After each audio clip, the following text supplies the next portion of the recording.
मित्रांनो, शालिनी भक्तिसागरवर तुमचे मनपूर्वक स्वागत आहे। तर मित्रांनो, आज आपण या व्हिडिओच्या माध्यमाने ऐकणार आहोत श्री शनी प्रदोष व्रतकथा।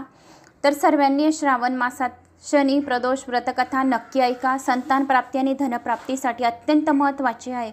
तर पार्थिव शिवलिंगाची पूजा करा। ज्यांची शिवरात्रीला पूजा झाली नसणार त्यांनी या शनी प्रदोषच्या दिवशी ही पूजा शिवरात्रीची संपूर्ण पूजा करून महादेवाचा आशीर्वाद प्राप्त करून घ्या।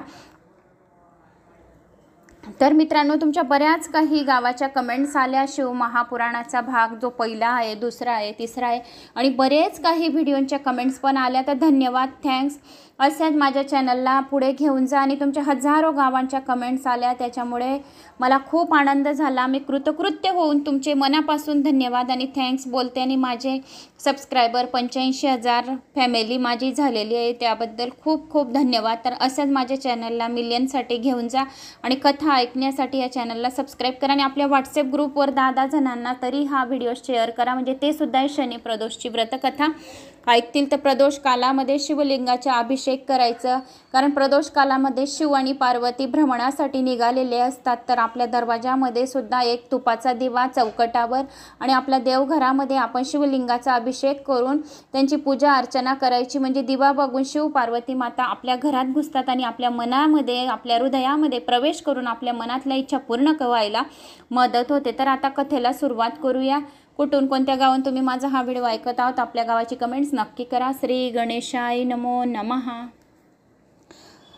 प्रदोष व्रतकथा, शनी प्रदोष व्रतकथा, सत्यरथ राजाची कथा, शिवलीला अमृतातला 5वा अध्याय ही प्रदोष व्रताचीच कथा आहे। शनी प्रदोष असे, कुठलाही प्रदोष असे, तर ज्या वारवर जो प्रदोष येतो त्याला त्या वाराचं नाव दिलं जातं। जसं सोम प्रदोष, भौम प्रदोष, बुध प्रदोष, गुरु प्रदोष, शुक्र प्रदोष, शनी प्रदोष, रवी प्रदोष असे नाव देण्यात येतात। म्हणून हे शनी प्रदोषाची व्रतकथा आहे। श्री गणेशाय नमो नमः। सदाशिव ही 4 अक्षरे जो नेहमी मनोभावे उच्चारतो तो शिवपूजाचे पूजन करीत असतो। जो शिवनामाच्या जपाने शुद्ध झालेला आहे त्याला कोणत्याही प्रायश्चिताची गरज नाही। शिवनामाचा महिमा फार अगाध आहे। जो प्रदोष व्रत नेहमी पाळतो त्याला आयुष्यात काहीही कमी पडत नाही। ही गोष्ट त्रिवार सत्य आहे। ज्याला आयुष्य, आरोग्य, सुख, संपत्ती, संतती आणि दिव्य गान सहजासहजी आणि भरपूर प्रमाणात हवे असेल त्याने हे प्रदोष व्रत मनोभावे करावे। हे व्रत केले की त्याचे दारिद्र्य आणि दुःख 6 महिन्याच्या आत नाहीसे होते। 1 वर्षभर प्रदोष व्रत केले तर चांगले असे ज्ञान प्राप्त होते। 12 वर्ष प्रदोष व्रत आचरण्याच्या घरी भाग्यलक्ष्मी स्वतःहून चालत येते। व्यास महर्षींनीच हा महिमा सांगितला आहे। जो कोणी हा महिमा खोटा आहे असे म्हणेल त्याला याच जन्मी फार दुःख प्राप्त होईल आणि खूप क्लेश सहन करावे लागतील। हा महर्षी व्यासांनी सांगितलेला महिमा खोटा आहे असे जो कोणी म्हणतो तो निश्चितच दांभिक आहे असे समजावे। त्याची भक्ती आणि ज्ञान हे खोटे आहे असे समजावे। त्याचा गुरु सुद्धा काल्पनिक आहे असे समजावे। आणि पार्वती परमेश्वरावर चरणी त्याचे मन जडले आहे, त्याहून पवित्र असा दुसरा कोणी नाही, हे पक्के लक्षात ठेवावे। मृत्यूसारखी मोठमोठी संकटे सुद्धा प्रदोष व्रताने नाहीसे होतात। आता मी एक कथा सांगतो, ती ऐका। असे म्हणून सूत शौनिक आदी ऋषींना शिव महिमा दाखवणारी एक कथा सांगू लागले। फार वर्षी पूर्वी विदर्भ देशात सत्यरथ नावाचा एक राजा राज्य करीत होता।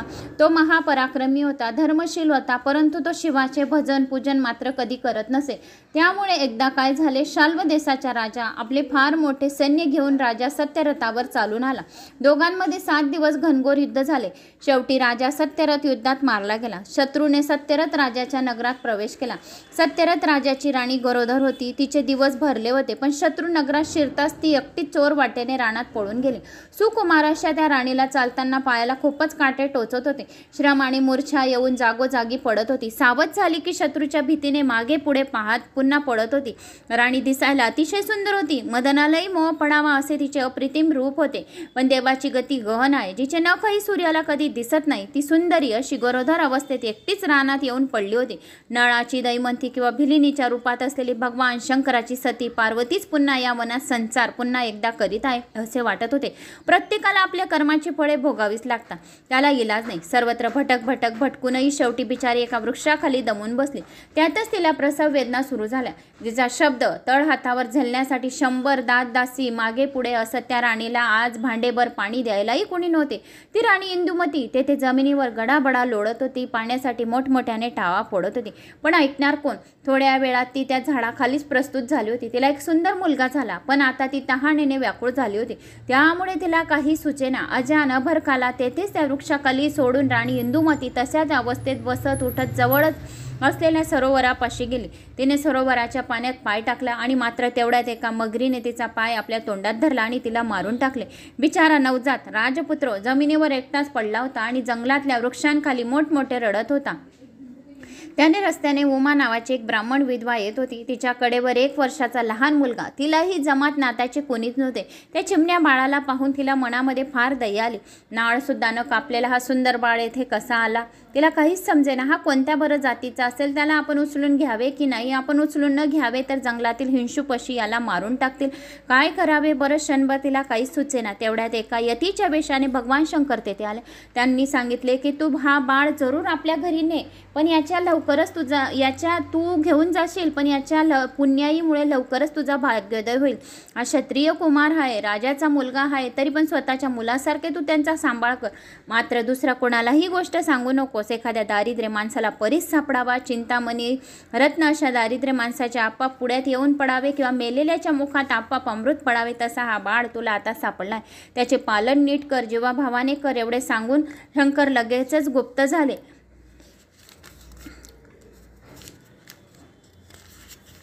आणि मग उमेने दोन्ही पुत्र उचलून घेऊन प्रवासास सुरुवात केली. स्वतःच्या मुलाचे नाव तिने सुचिव्रत ठेवले व राजपुत्राचे नाव तिने धर्मगुप्त असे ठेवले. दोघांना कडे खांदेवर घेऊन ती गावात घरोघर भिक्षा मागित असे. कोणी विचारले तर हे माझ्याच पोटचे दोन्ही मुलगा आहेत असे ती सर्व विचारण्यांना सांगत असे. अशा तऱ्हेने दोन्ही मुलांना घेऊन फिरता फिरता ती एकचक्र नावाच्या नगरात आली. तेथे तिला एक सुंदर व मोठे शिवालय दिसले. शिवालयात अनेक थोर ऋषी बसले होते. त्यावेळी तेथे शिवाची आराधना सुरू होती. महान श्रेष्ठ अशा शाडिल्य ऋषीच्या देखरेखीखाली त्या मंदिरात यज्ञ याग सुरू होता. उमा आपल्या दोन्ही पुत्रांसह त्या शिवालयात आली व पूजा पाहत तेथे उभे राहिले.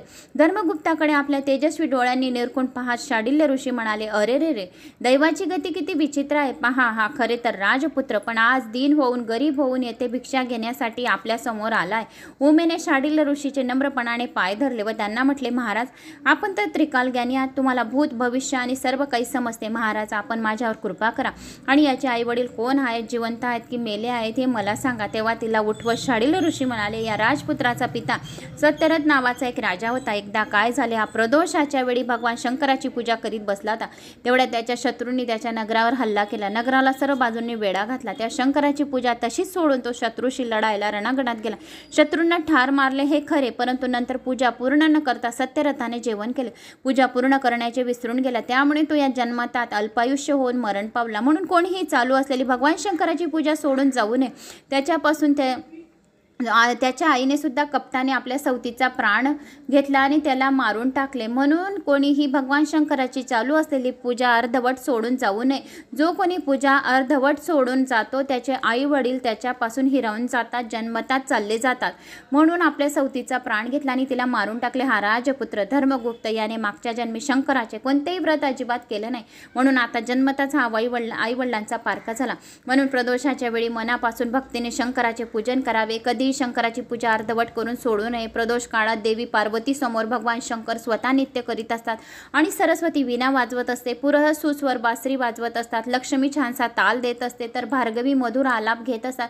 शिवाचा परम मित्र जो यक्षपती तो हात जोडून समोर उभा असतो. सगळेच्या सगळे यक्ष गण गंधर्व किन्नर देवते ते सभोवती उभे राहून शंकराचे नित्य पाहत असा हा भाग्यवान प्रदोष काळ आहे. मुनिराज, आपण मला एवढे चांगले ज्ञान बहुमोल दिले. मी आपल्याला आता शरण आली आहे. आता माझा हा पुत्र दारिद्र्य का झाला आहे ते सांगा. उमा विनयाने म्हणाले, तुझ्या या पुत्राने मागच्या जन्मी खूप पैसा मिळवला, अन्यायी मार्गाने संपत्ती जमा केली, पण दान मात्र कोणालाही अजिबात केले नाही. शंकराचे पूजनही कधी केले नाही. तसेच जर परान्न चोरून खाल्ले तर जीभ जळते. दुसऱ्याचा पैसा हिरावून घेतला तर घेणाऱ्याचा हात जळतो. परस्त्रीची अभिलाषा धरली तर त्याचे धरणाऱ्याचे डोळे जळतात. अंधत्व ते लक्षात ठेवायला हवे. शाडिल्य ऋषी त्या स्त्रीला उमेला म्हणाले. मग उमेने आपले दोन्ही पुत्र आदराने ऋषीच्या पायावर घातले. ऋषींनी त्यांना पंचाक्षर मंत्र ओम नमः शिवाय हा पंचाक्षर मंत्र आणि प्रदोष व्रत करा असे सांगितले. पक्ष प्रदोष आणि शनी प्रदोष हे सर्वात जास्त महत्त्वाचे असतात. पक्ष प्रदोष म्हणजे सोम प्रदोष, आणि शनी प्रदोष सर्वात जास्त महत्त्वाचे असतात. त्या त्रयोदशीत काही खाऊ नये, सत्कर्म करावे. 3 घटका रात्र झाली की अतिशय भक्तिभावाने शंकराची पूजा करावी. प्रथम गाईच्या शेणाने भूमी सारवावी. नंतर तेथे कर्दळी केळीचा छानसा मंडप तयार करावा. त्यावर सुगंधी फुलाच्या माळा सोडाव्या. आपण स्वतः शुभ्र वस्त्र नेसावे. पांढरे गंध आणि पांढरी सुवासिक फुले घ्यावीत. मग आपल्या समोर श्री शंकराचे लिंग स्थापन करावे. मनोभावे यथा सांग यथाविधी शंकराचे पूजन करावे. दक्षिण भागाला मुरतकांची पूजा करावी. उजव्या बाजूला अग्नी असावा. त्याचप्रमाणे गजानन, अष्टसिद्धी, महासिद्धी, अष्टभैरव यांची योग्य प्रकारे मनोभावे पूजा करावी. 8 दिशांचे पूजन करावे. पूजा झाल्यावर पवित्र मनाने शिवाचे ध्यान करावे. तो गौरीनाथ मनाने अतिशय निर्मळ आहे, कोटी चंद्राच्या प्रकाशासारखा अतिशय शीतल आहे. असा सनातन पूर्ण ब्रह्माची पूजा आपण मनापासून व यथासांग केल्याने आपल्या मनातील इच्छित कार्य पूर्ण होते. उमेने समोर ठेवलेले धर्मगुप्त आणि सुचिव्रत या दोघांना ऋषींनी असा उपदेश केला. मग ते दोघंजण काही दिवस एकचक्री नगरात राहिले. दोघांनी 4 महिने प्रदोष व्रताचे मुनींनी सांगितल्याप्रमाणे अगदी मनापासून आचरण केले. शिवपूजेची चोरी करणे तर हे सर्वात मोठे पाप आहे आणि प्रसाद तीर्थ चोरून घेणे ब्रह्महत्येसारखे पाप आहे. असो, अशा रीतीने ते दोघंजण शुद्ध मनाने भक्तिभावाने प्रदोष व्रत आचरत असतात. एकदा ब्राह्मण पुत्र सुचिव्रत असाच एकटा नदीकाठी फिरत असताना रस्त्यातली त्याच्यासमोरची दरड एकदम ढासळली आणि त्यातून एक सुवर्ण मोरांनी काठोकाठ भरलेला हंडा दरडीमधून बाहेर पडला. आपल्या घरी तो हंडा सुचिव्रत घेऊन आला. उमेला फार आनंद झाला. सुचिव्रताने आपल्या भाऊ धर्मगुप्ताला आपण आणलेल्या धनाचा अर्धा भाग देऊ केला. पण सुचिव्रत हा मोठा भाऊ असल्याने धर्मगुप्ताने ते धन घेतले नाही. अशा तऱ्हेने भगवान शंकराच्या कृपेने दोघांचे ऐश्वर्य वाढत चालले होते. ते रोज नियमितपणाने शिवपूजनात रंगून जात होते. एकदा दोघंजण एका वनविहारात करण्यासाठी गेले होते. त्यातच वनात गंधर्व कन्या खेळण्यासाठी आल्या होत्या. त्या मुलींच्या एक मुलगी दिसण्यात अतिशय सुंदर होती. राजपुत्र धर्मगुप्त तिच्याकडे आकर्षित होऊन टक लावून पाहत राहिले होते. धर्मगुप्ता परस्त्रीकडे असे पाहू नये. अशा तरुण स्त्रिया तरुणांचे चित्त हरण करतात. आपल्या मायावी स्पर्शाने त्यांचे शौर्य हरण करतात. अशा स्त्रियांचा सहवास म्हणजे केवळ अनर्थाला कारण आहे. सुचिव्रताने आपल्या धाकट्या भावाला समजावून सांगितले. पुढे गेल्यानंतर तेथे त्याला गंधर्व राजाची कन्या अशुमती दिसली. तीही एखाद्या अप्सरेसारखी सुंदर होती. अशुमती या सुंदर तरुणांकडे एकटक दृष्टी लावून पाहत होती. तिला एकदम आठवले. तिच्या वडिलांनी महेशालाच म्हणजेच श्री शंकराला विचारले होते, माझी ही स्वरूप सुंदर आणि परमप्रिय कन्या मी कुणाला देऊ? तेव्हा पार्वतीपती त्याला म्हणाले होते, धर्मगुप्त नावाचा सत्यरथ राजाचा मुलगा आहे. तो माझा परमभक्त आहे. त्याला तुझी कन्या दे. महेशाने सांगितलेला तो तरुण हाच तर नसेल? हा किती सुंदर दिसतो आहे. क्षीरसागरातून प्रत्यक्ष चंद्रच जणू काही वर आलाय असे वाटत आहे. आणि अशुमती स्वतःशीच असा विचार करीत होती. प्रथम दर्शनी त्याला पाहताच ती त्याच्या प्रेमात पडली होती. मग तिने आपल्या सख्यांना चतुराईने फुले आणण्यासाठी दुसऱ्याला बाजूला ठेवून पाठवून दिले आणि अशुमतीने हलक्या आवाजात राजपुत्र धर्मगुप्ताला हाक मारून आपल्या जवळ बोलावले. त्याच्यासाठी ते मऊ पल्लवाचे तिने आसन तयार केले. राजपुत्र त्या आसनावर येऊन बसला. तोही आता मोठ्या खुशीत होता.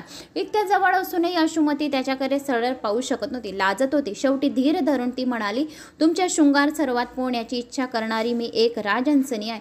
आपला मुखचंद्रमा पाहताच माझे मन आनंदाने नाचत आहे, नृत्य करीत आहे. माझे नेत्ररूपी भुंगे तुमच्या कमलाभोवती गुंजन करत आहे. मला प्रिया आपली म्हणा असे सांगत होते. आणि मग ते तिच्या मैत्रिणींसह अशुमतीने आपल्या हातांनी हलकेच गळ्यातील तेजस्वी मौतिकांची माळ काढली आणि राजपुत्रांच्या चरणावर ठेवली. तेव्हा धर्मगुप्त म्हणाला, हे सुंदरी युवती, मला आई वडील नाही. माझ्या वडिलांना ठार मारून माझे राज्य शत्रूंनी घेतले आहे. मी दारिद्र्य आहे. तुझ्या पित्याला मी पसंत पडणार नाही. आपण माझ्यावर विश्वास ठेवा आणि आपण 3 दिवसांनी या स्थळी आपल्या दोघांच्या लग्नासाठी यावे. मी माझ्या पित्याला सर्व सांगून येथे लग्नासाठी घेऊन येते. असे बोलून तेथे अशुमती चटकन निघून गेली. धर्मगुप्तांनी सर्व हकीकत परत येऊन आपल्या भावाला सांगितले. शांडिल्य ऋषीच्या कृपेचाच हा प्रसाद आहे हे त्याच्या चटकन लक्षात आले. अशा प्रकारे गुरुचरणावर ज्याची श्रद्धा असते त्याला काहीच कमी पडत नाही. अगदी मृत्यूपासून गुरुही त्याचे रक्षण करतो. दोघं भावांनी सर्व हकीकत आपल्या घरी येऊन आपल्या आईलाही सांगितले. गंधर्व कन्या अशुमतीने सांगितल्याप्रमाणे 3ऱ्या दिवशी दोघंही पुन्हा त्या वनात गेले. गंधर्व राजा सहपरिवार लग्नाचे साहित्य घेऊन तेथे आधीच आला होता. त्या तरुणांची अधीरतेने वाट पाहत होते. ते दोघेच येताच आपल्या सर्व गुण संपन्न असा सुंदर जावई पाहून गंधर्व राजा अतिशय खुश झाला. झाला. नंतर त्याने त्यांना आणण्यासाठी पालखी सामोरी पाठवून धर्मगुप्ताच्या आईला उमेला लगेच तेथून बोलावून आणले आणि मग 4 दिवस मोठ्या थाटात धूमधडाक्यात आणि आनंदात विवाह समारंभ साजरा झाला. स्वर्गातील वस्त्रे आणि दागदागिने त्याने सन्मानाने विणीला अर्पण केल्या. 1,00,000 रथ, 10,000 हत्ती, 1,00,000 सुंदर घोडे, 1,00,000 दासदासी, रत्नांचे भांडार, स्वर्गीय धनुष्यबाण त्याने जावयाला अर्पण केले. अतिशय मोठी चतुरंग सेना आणि पराक्रमी सेनापतीही त्याच्याबरोबर दिलं. उमेला मोठा मान देऊन संतुष्ट केले. अश्रुमती आता मोठ्या आनंदाने पतीच्या बरोबर चालली होती. त्याच्यासमोर मंगलवाद्याचा गजर होता. चतुरंग सेना सभोवताली होती. हे सैन्य घेऊन राजपुत्र धर्मगुप्त आपल्या स्वतःच्या राज्यात विदर्भ नगराजवळ आला. त्याने संपूर्ण नगराला वेढा घातला. गंधर्वाचे बळ फार मोठे होते. त्यांनी विदर्भ राजाचा ताबडतोब पडाव केला. धर्मगुप्ताचे वडील सत्यरथ राजाचा वध करणाऱ्या दुमर्शन राजाने त्यांनी धरून आणले, पण धर्मगुप्ताने त्याला मोठ्या दिलदारपणाने जीवदान दिले. आता देशोदेशीचे राजे आपल्या प्रजेसह कारभान घेऊन विदर्भ नगरीमध्ये दर्शनाला येऊ लागले. मग एक उत्तम असा मूर्त पाहून राजा धर्मगुप्त सिंहासनावर बसला. उमा मातेला आणि आपला ज्येष्ठ बंधू शुचिव्रताला योग्य प्रकारे मान देऊन धर्मगुप्ताने पुढे 1000 वर्ष उत्तम प्रकाराने राज्य केले. त्याने आपल्या नगरीमध्ये शांडिल्य ऋषींना मोठ्या मानाने बोलावून आणले आणि 100 पदम मोहरांची गुरुदक्षिणा त्याच्या चरणावर अर्पण केली. अनेक रत्न अलंकार व श्रेयी सन्मानाने अर्पण केली. त्याच्या शिवभक्तीमुळे दुःख, शोक, भांडणे, संकटे, रोग, वैधव्य, मरणे सर्व त्याच्या राज्यातून पळाले. प्रजा सतत राजाचे गुणवर्णन करीत होते. राज्यातील ब्राह्मण तृप्ततेने राजाला रोज चांगले चांगले आशीर्वाद देत होते. राज्यात सगळीकडे आनंदी आनंद भरलेला होता. अश्रुमती सुखात होती. 10,000 वर्ष राज्य केल्यानंतर धर्मगुप्ताने उत्तम प्रकारे व समाधाने आपले सूरज नावाच्या मुलाला आपले राज्य देऊन टाकले आणि शंकराची मनापासून प्रार्थना केली. भगवान शंकरांनी त्याच्यासाठी दिव्य विमान पाठवले. शंकराच्या कृपेने धर्मगुप्त राजाला दिव्य देह प्राप्त झाले. आई, भाऊ आणि पत्नी अश्रुमतीसह राजा कैलासाला गेला. तेथे शिवदर्शन होता. सर्वांनी त्यांना साष्टांग नमस्कार घातला. भक्तांच्या कैवारी शंकरांनी त्यांना उचलून आपल्या हृदयाशी धरले आणि आपल्या जवळच त्यांना अक्षय पद दिले. असे धर्मगुप्तांचे आख्यान जे जे कोणी नित्यनेमाने वाचतात किंवा ऐकतात त्यांचे सर्व संकट प्रसंगी स्वतः रक्षण शंकर करीत असतो. त्याच्या मागील सर्व पापांचा नाश होतो. जे जिथे जातात तिथे त्यांना विजय मिळतो. त्यांची संतती लक्ष समृद्धी होते. जे प्रदोष व्रत करतात त्यांना मग मृत्यूचेही भय राहत नाही. ज्याच्या घरी शिवलीला अमृत हा ग्रंथ असतो त्याच्या पाठीशी सदैव शंकर उभा असतो आणि शेवटी त्याला शिवचरणापाशी जागा मिळते. हा ग्रंथ म्हणजे चांगल्या अशा आंब्याचा पाडास, आंब्यांचा विशाल वृक्ष आहे. यातील रसपूर्ण काव्य म्हणजे पाडास असलेले आंबे आहेत. ज्यांना मुखरोग झालेला आहे असेच म्हणजेच ज्यांनी पावन या मोक्षदायी अशा शिवचरणावर भाव नसेल त्यांनाच हे आंबे आवडणार नाहीत. सर्वांनी या गोड आंब्याचा मनापासून रसस्वाद घ्यावा व आपल्या जीवनाचे सार्थक करावे.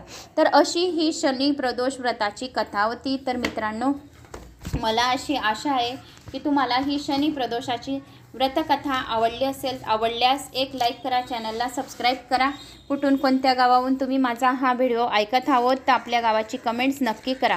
तर आता आपण ऐकूया या व्हिडिओच्या माध्यमाने 108 शिवाचे नावं. शिव अष्टोत्तर शतनामावली. जवळ 108 तांदूळ, बेलपत्री पण घेऊन घ्या, नाहीतर हात जोडून माझ्या मागे बोला. शिव अष्टोत्तर शतनामावली. ओम शिवाय नमः. ओम महेश्वराय नमः. ओम शंभवे नमः. ओम पिनाकिने नमः. ओम शशिशेखराय नमः.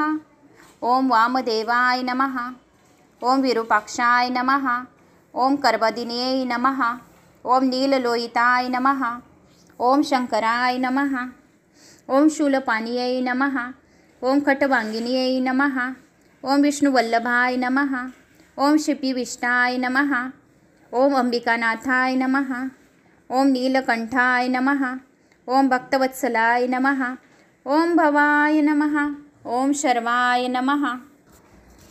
ओम भवाय नमः. ओम शर्वाय नमः. ओम त्रिलोकेशाय नमः. ओम शितिकंठाय नमः. ओम शिवप्रियाय नमः. ओम उग्राय नमः. ओम सर्वेश्वराय नमः. ओम कामाराय नमः. ओम अंधकारसुदनाय नमः. ओम गंगाधराय नमः. ओम ललाटाक्षाय नमः. ओम कालकालाय नमः. ओम कृपानिधिये नमः. ओम भीमाय नमः. ओम परशुहस्ताय नमः. ओम मृगपाणिये नमः. ओम जटाधराय नमः. ओम कैलासवासिने नमः. ओम कवाचिन्ये नमः. ओम कठोराय नमः. ओम त्रिपुरांतकाय नमः. ओम वृषभकाय नमः. ओम वृषभराडुराय नमः. ओम भस्मद्विलित विग्राय नमः. ओम सामप्रियाय नमः। ओम सरमयाय नमः। ओम त्रिमूर्तये नमः। ओम अनीश्वराय नमः। ओम सर्वज्ञाय नमः। ओम परमात्मने नमः। ओम सोमसूर्यग्रीलोचनाय नमः। ओम हविषे नमः। ओम यज्ञमयाय नमः। ओम सोमाय नमः। ओम पंचवक्रत्राय नमः। ओम सदाशिवाय नमः। ओम विश्वेश्वराय नमः। ओम वीरभद्राय नमः। ओम गणनाथाय नमः। ओम प्रजापतये नमः। ओम हिरण्यरेतसे नमः। ओम दूरदर्शाय नमः। ओम गिरीशाय नमः। ओम भालचंद्राय नमः। ओम अनघाय नमः। ओम भुजंगभूषणाय नमः। ओम भर्गाय नमः। ओम गिरिध्वन्ये नमः। ओम गिरिप्रियाय नमः। ओम कृतिवाससे नमः। ओम पुराराताय नमः। ओम भगवते नमः। ओम प्रथामदीपाय नमः। ओम मृत्युंजयाय नमः। ओम सूक्ष्मतने नमः। ओम जगद्व्यापिने नमः। ओम जगद्गुरुवे नमः। ओम व्योमकेशाय नमः। ओम महासेनजनकाय नमः। ओम चारुविक्रमाय नमः। ओम रुद्राय नमः। ओम भूतपते नमः। ओम स्थानवे नमः। ओम आयुर्बुर्धाय नमः। ओम दिगंबराय नमः। ओम अष्टमूर्ते नमः। ओम अनेकात्मनाय नमः। ओम सात्विकाय नमः। ओम शुद्धविग्रहाय नमः। ओम शाश्वताय नमः। ओम खंडपर्शवे नमः। ओम अजाय नमः। ओम पाशविमोचनाय नमः। ओम मृडाय नमः। ओम पशुपतये नमः। ओम देवाय नमः। ओम महादेवाय नमः। ओम अव्ययाय नमः। ओम हरिये नमः। ओम पुष्पदंतभिदये नमः। ओम अव्यग्राय नमः। ओम दक्षवधरहराय नमः। ओम हराय नमः। ओम भगनेत्रभिदये नमः। ओम अव्यक्ताय नमः। ओम सहस्राक्षाय नमः। ओम सहस्रपदे नमः। ओम अपवर्गप्रदाय नमः। ओम अनंताय नमः। ओम तारकाय नमः। ओम परमेश्वराय नमो नमः. तर 108 नाव इथे शिव अष्टोत्तर शतनामावली समाप्त झाली. आता 12 ज्योतिर्लिंगांची नामस्मरण करूया. हात जोडा. श्री सौराष्ट्र सोमनाथंचं, श्रीशैल्ये मल्लिकार्जुनम्, उज्जैन्यं महाकाल ओंकार ममलेश्वरं, परल्यां वेदनाथंचं, डाकिन्यं भीमशंकरं, सेतुबन्धे तु रामेश्वरं, नागेश्वं दारुकावने, वाराणसी विश्वेश्वं, त्र्यंबकं गौतमीतटे, हिमालये तु केदार, घृष्णेश्वर शिवालये, एतानि ज्योतिर्लिंगानि सायं प्राप्त पठेत् नर, सप्तजन्म कृतं पाप स्मरण विनयेष्यति. शिवप्रार्थना. हे शिवशंकर नमामि शंकर शिवशंकर शंभो, हे गिरिजापती भवानी शंकर शिवशंकर शंभो. श्री कालभैरवाष्टक. शिवाचा एक रूप भैरवाचं रूप आहे. आज शनिवार असल्याने कालभैरवाष्टक स्तोत्र नक्की श्रवण पठण करा. घरातली दरिद्रता कायमची दूर होईल, कायमची कटकट दूर होईल. श्री कालभैरवाष्टक स्तोत्र. ओम देवराज्य सेव्यमान पावगाग्रिपङ्कजं, व्यालयज्ञसूत्रमिन्दुशेखरं कृपाकरं, नारदादियोगिवृन्दवन्दितं दिगम्बरं, काशिकापुराधिनाथ कालभैरवं भजे, भानुकोटिभास्वरं भवादितारकं परं, नीलकण्ठमीप्सितार्कदायकं त्रिलोचनं, कालकालभुञ्जशं शूलशक्मक्षरं, काशिकापुराधिनाथ कालभैरवं भजे, शूलटङ्कपाशदण्डपाणिमादिकारणं, श्यामकायमादिदेवमक्षरं निरामयं, भीमविक्रमं प्रभु विचित्रताण्डवं प्रियं, काशिकापुराधिनाथ कालभैरवं भजे, भुक्तिमुक्तिदायकं प्रशस्तचारु विग्रहं भक्तवत्सलं स्थितं समस्तलोकविग्रहं विनिकवनज्ञमनोज्ञहेम किङ्कलीलसत्कटिं काशिकापुराधिनाथ कालभैरवं भजे धर्मसेतुपालकम् अधर्ममार्गनाशकं कर्मपाशमोचकं सुशर्मदायकं विभुं स्वर्णवर्णशेषपाशशोभितङ्गमण्डलं काशिकापुराधिनाथ कालभैरवं भजे रत्नपादुका प्रभाभिरामपादयुग्यमं नित्यमयीं द्वितीयमिष्टं दैवतं निरञ्जनं मृत्युदर्पणाशनं करालदष्टमोक्षणं काशिकापुराधिनाथ कालभैरवं भजे हट्टहासभिन्यपद्यजण्डकोशसन्ततिं दुष्टिपातनष्टपापजालमुग्रशासनम् अष्टसिद्धिदायकं कपालमालिकं धरं काशिकापुराधिनाथ कालभैरवं भजे भूतसङ्गनायकं विशालकीर्तिदायकं काशिकावासलोकपुण्यपापशोधकं नीतिमार्गकोवितं पुरातनं जगत्पतिं काशिकापुराधिनाथ कालभैरवं भजे कालभैरवाष्टकं पठेत ये मनोहरं ज्ञानमुक्तिसाधनं विचित्रपुण्यवर्धनं शोकमोहदैन्यलोभकोपतापनाशनं ये प्रायन्ति कालभैरवाग्रिसन्नितं ध्रुवं श्रीमत् इथं श्री शंकराचार्य विरचितं कालभैरवाष्टकं संपूर्णं। तर मित्रांनो, इथे संपूर्ण सेवा प्रदोष शनी व्रताची मी तुम्हाला दिलेली आहे। मला अशी आशा आहे तुम्हाला माझा हा व्हिडिओ आवडला असेल। आवडल्यास एक लाईक करा, चॅनलला सबस्क्राईब करा, जय श्री महाकाल करायला विसरू नका, शेअर करायला विसरू नका। माझा आत्मविश्वास वाढवा। जसे हजारो गावाच्या कमेंट्स येतात अशा कमेंट्स नक्की करा। तुमच्या गावाचं नाव वाचायला मला खूप खूप आनंद येतो।